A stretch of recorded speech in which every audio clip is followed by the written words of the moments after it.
E se eu te dissesse que muita coisa que hoje é vendida como inovação moderna, já era feita na roça de 1980, sem ninguém chamar de técnica avançada? E se o que faz uma planta produzir mais, gastar menos água e resistir melhor a pragas não estivesse em nenhum curso caro, mas na memória de quem viveu da terra quando não existia internet, fertilizante químico fácil, nem loja de jardinagem em cada esquina? Fica comigo até o final, porque o que você vai aprender aqui muda completamente a forma como você enxerga quintal, roça e produção de comida. E tem um detalhe que quase todo mundo ignora, mas que fazia toda a diferença naquela época, e ainda faz hoje. Imagina acordar em 1980 na roça. Não tinha aplicativo, não tinha tutorial, não tinha influencer rural, mas tinha comida farta, solo vivo e quintais que produziam o ano inteiro. E isso não era sorte, era método. Um método simples, silencioso, passado de geração em geração, que funcionava porque respeitava o tempo da terra.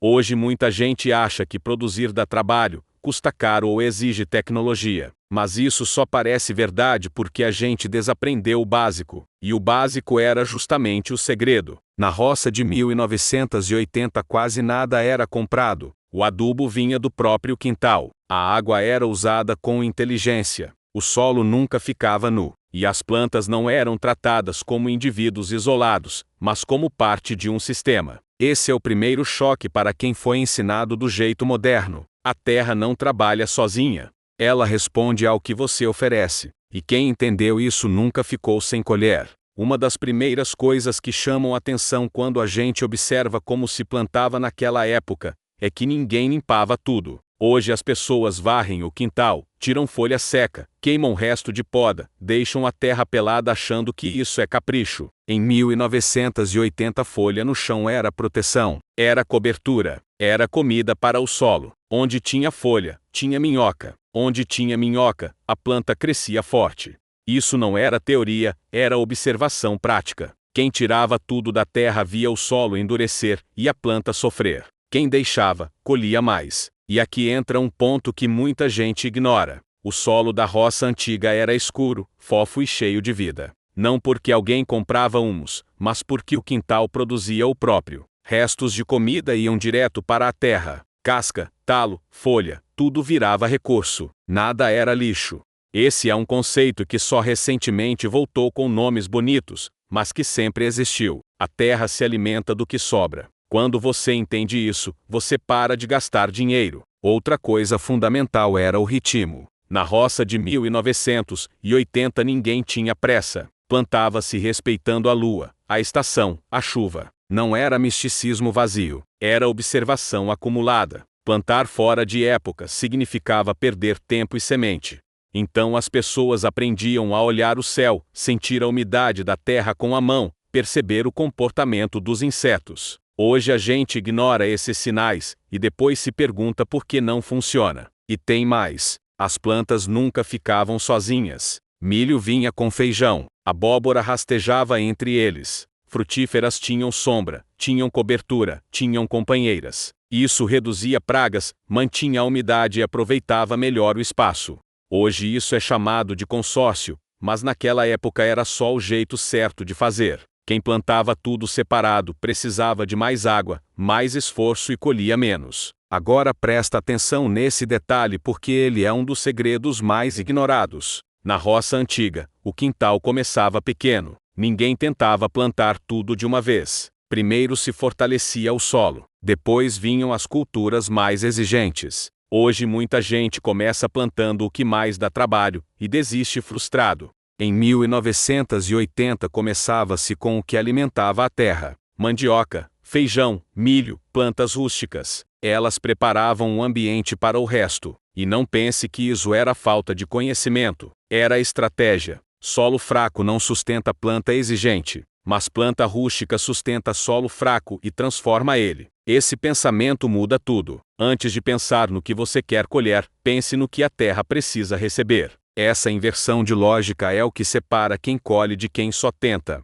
Outro ponto importante era a água. Não se regava todo dia por hábito. Regava-se quando precisava. O solo coberto segurava a umidade. A sombra natural das plantas protegia a terra. Por isso mesmo em época seca, ainda tinha produção. Hoje a gente molha a superfície, deixa evaporar e culpa o clima. Antigamente a água entrava e ficava. E agora vem um detalhe que quase ninguém percebe. A roça de 1980 produzia sem exaurir.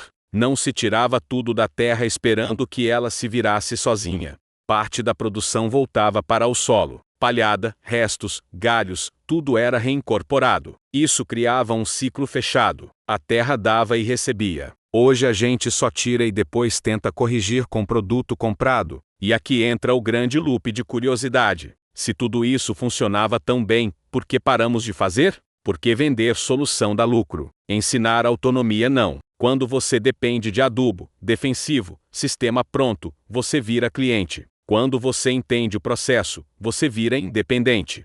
A roça antiga não era atrasada. Ela era autossuficiente. E isso incomoda. Agora deixa eu te mostrar como aplicar isso hoje, mesmo em quintal pequeno, mesmo em cidade, mesmo sem experiência. Primeiro passo é parar de ver seu quintal como um jardim decorativo e começar a ver como um sistema vivo. O chão não é cenário, é protagonista. Se o solo estiver bem, o resto flui. Comece cobrindo a terra. Folha seca, grama cortada, papelão sem tinta, resto vegetal. Isso protege, alimenta e ativa a vida do solo. Depois introduza plantas rústicas. Elas vão preparar o ambiente. Enquanto isso, observe. Veja onde a água acumula, onde seca mais rápido, onde bate mais sol. Essa leitura do espaço é exatamente o que se fazia em 1980. Não tente copiar modelos prontos. Na roça antiga cada quintal era diferente. O método era observar e ajustar.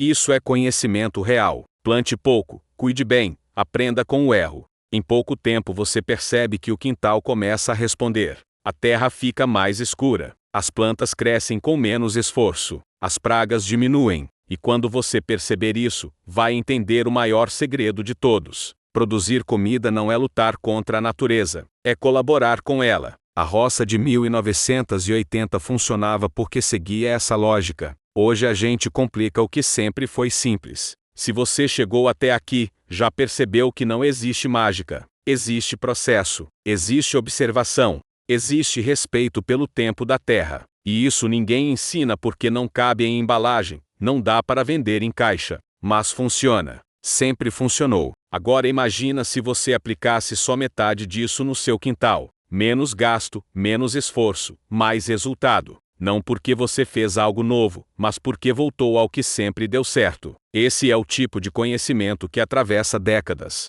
E é por isso que os segredos da roça de 1980 ainda funcionam hoje. E se você quer continuar aprendendo esse tipo de conhecimento que não envelhece, que não depende de moda, fica por aqui. Porque o que vem nos próximos vídeos aprofunda ainda mais essas práticas simples que transformam qualquer quintal em um espaço produtivo de verdade.